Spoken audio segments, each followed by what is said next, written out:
மதுரவாயல் அருகே ஆலப்பாக்கத்தில் உள்ள பூங்கா ஒன்றில் 9ஆம் வகுப்பு படிக்கும் சிறுவன் ஒருவன் விளையாடி கொண்டு இருந்துள்ளான். அப்போது அங்கு வந்த நபர் ஒருவர் அந்த சிறுவனுடன் சேர்ந்து விளையாடுவது போல் விளையாடி இருக்கிறார்.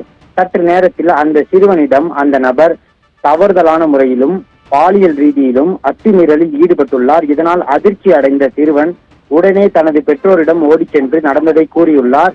உடனே சம்பவ இடத்திற்கு விரைந்த பெற்றோர் அந்த நபரை பார்த்துள்ளனர்.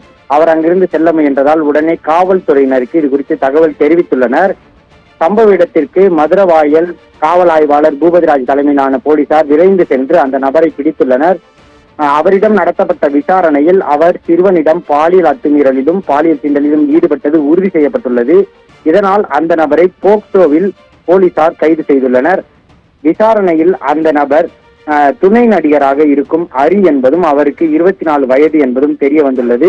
அறை எடுத்து தங்கியுள்ள அந்த நபர் அவ்வப்போது சிறு சிறு காட்சிகளில் சினிமா மற்றும் தொலைக்காட்சிகளில் துணை நடிகராக இருந்ததும் இதுபோன்று வேறு யாரேனும் சிறுவர்களிடம் அவர் பாலியல் அத்துமீறலில் ஈடுபட்டாரா என்பது குறித்தும் விசாரணை செய்து வருகின்றனர். மதுரவாயில் அடுத்த ஆலப்பாக்கம் பெரியார் பூங்கா அருகே 9வது படிக்கும் சிறுவனுக்கு பாலியல் தொந்தரவு அளித்த துணை நடிகராக பணியாற்றி வரக்கூடிய ஹரி என்பவர் கைது செய்யப்பட்டுள்ளார். கூடுதல் தகவலுக்கு நன்றி சக்தி சரவணன்.